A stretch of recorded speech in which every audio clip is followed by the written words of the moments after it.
May the 2nd remains a very big flashpoint for those plotters, that being the date, of course, of the local elections where the Conservatives are currently predicted to have a drubbing.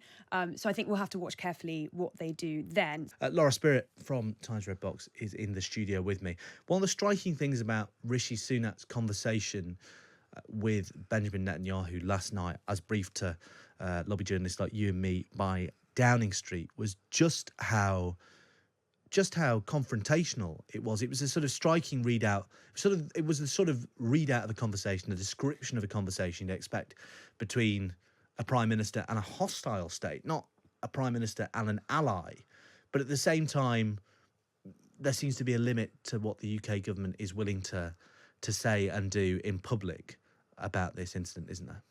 Yes, and I think it's fair to say that when we've read about who behind the scenes is pushing for tougher action, that will usually concern the Foreign Secretary, David Cameron, and perhaps less so Rishi Sunak. But you're right that the readout of this, particularly explicit, I think. He demanded that Israel take immediate action to end restrictions on humanitarian aid, protect civilians and repair hospitals and water networks in Gaza. He added that Israel's rightful aim of defending Hamas would not be achieved by allowing a humanitarian catastrophe in Gaza, and also said he was shocked and saddened by the deaths while calling for an urgent investigation. And we can imagine as David Cameron arrives in Brussels for that summit of NATO foreign ministers today, that this is exactly the sort of thing he's going to raise and push quite forcefully on, because we know that not just in the context of the UK government, David Cameron is markedly more pro-Palestinian or sort of more sympathetic to the Palestinian cause than some of his ministerial colleagues, but he will be sort of making that case, leading that case in Brussels too, won't he?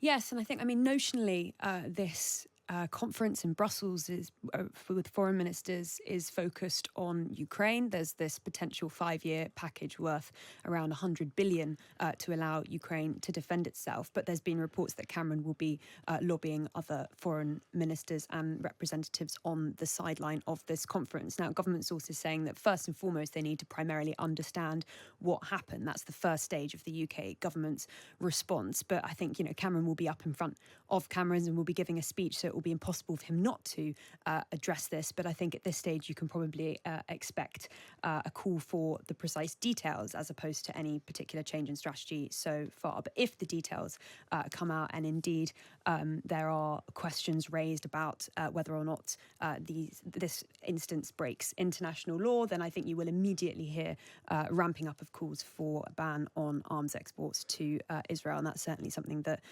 we as journalists are hearing quite a lot, even from Tory MPs, about at the moment. And that NATO meeting and the $100 billion you're talking about is all about basically Trump-proofing Ukraine ahead of the presidential election, isn't it?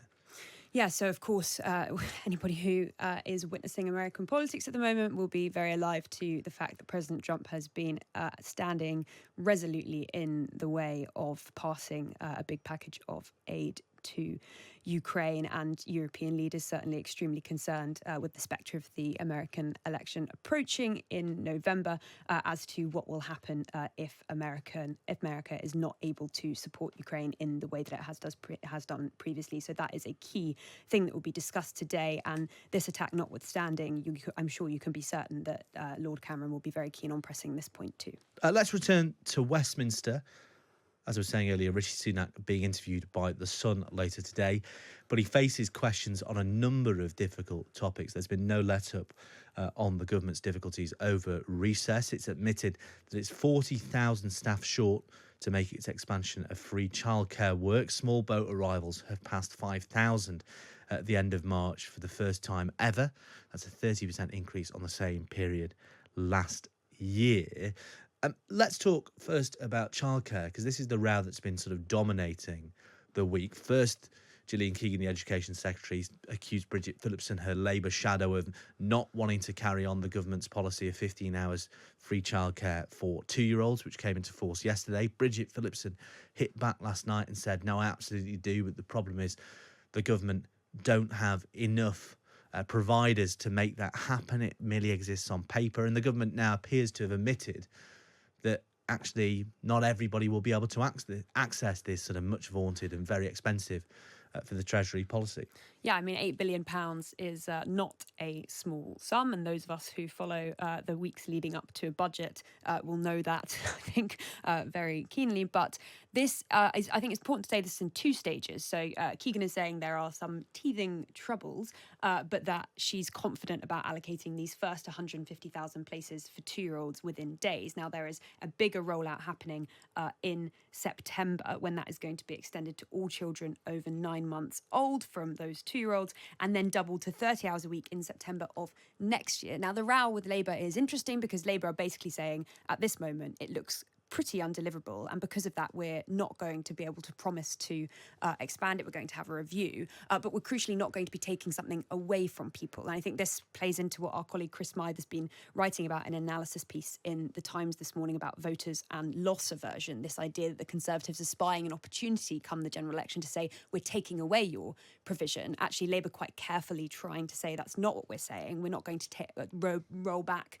the original rollout that has been implemented, but on this big expansion that Gillian Keegan has admitted will need 40,000 more people working in the sector, they are a bit more circumspect, it's fair to say. And those small boat figures, another record high, will not calm the Prime Minister's critics on the right of the Tory party. In the week, we've seen them plotting to install Priti Patel as leader after the election.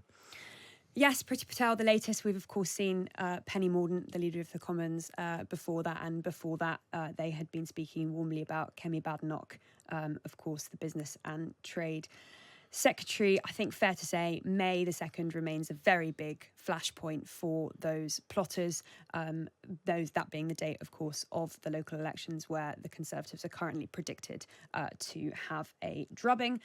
So I think we'll have to watch carefully what they do then. Certainly small boat figures when you have people like Dominic Cummings arguing for a very strong offer on immigration. You have Rishi Sunak simultaneously still placing this front and centre of their pitch, both the Rwanda bill, which of course will be returning to Parliament for its latest ping-pong stage after recess, but also this wider question of small boats, which Rishi Sunak has sought, I think, separately, placing it as one of his key priorities to say, actually, we're making lots of progress in other areas. He's previously been saying they're down by a third, but people, very clearly looking at these figures and those records being surpassed, and I think on the Tory benches, some of them feeling quite difficult about it. Yeah, difficult indeed. Well, the Labour Party is talking about housing today. That's the story on the front page of this morning's Times. It's committed to build 1.5 million homes within 5 years in government. The Times has analysis on its front page and online showing that housing is the leading issue in a number of its target seats. Plenty of detail in that story on the front page of this morning's Times. And the Shadow Chief Secretary to the Treasury, Darren Jones, spoke to Times Radio Breakfast about it. I think the root cause for people's concerns about developments is the wider infrastructure point. So let's take, for example, a development north of my constituency. It's now, I think, the largest brownfield development for housing in Western Europe. Has just got planning permission for 6,500 homes. Now, my constituents were worried about that because they were worried about congestion on the roads, right. Places at the schools, GP surgeries, all those types of things. And so the work that I had to do as a constituency MP was to make sure that we were lobbying the developers and the councillors making the decisions to make sure those things were being considered, and they have been. So, pro-building voters could lay foundations for Labour majority is the headline in the Times. Laura Spirit, where are these target seats that are so keen to see new houses?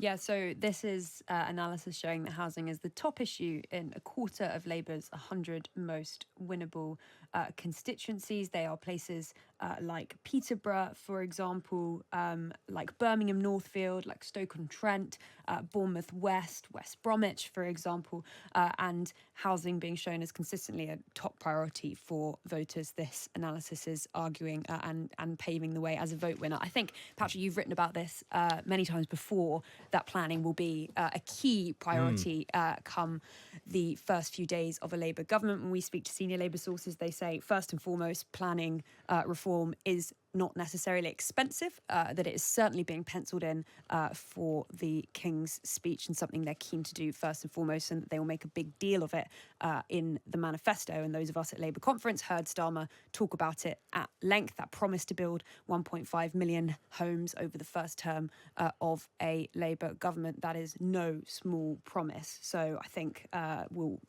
be a very big thing to watch. And as you say, it's not expensive to reform planning law, but the flip side of it is the Labour Party is putting a lot of its eggs in that basket in terms of economic growth. As a Labour source tells The Times this morning, you have to put the needs of the country over everything else if you want to govern it. Talking about how they're going to take on people who oppose developments. We have a dearth of housing and it's no good for economic growth. So there you go. If you're wondering what Labour's economic policy is, in short, it's more houses and lots of them.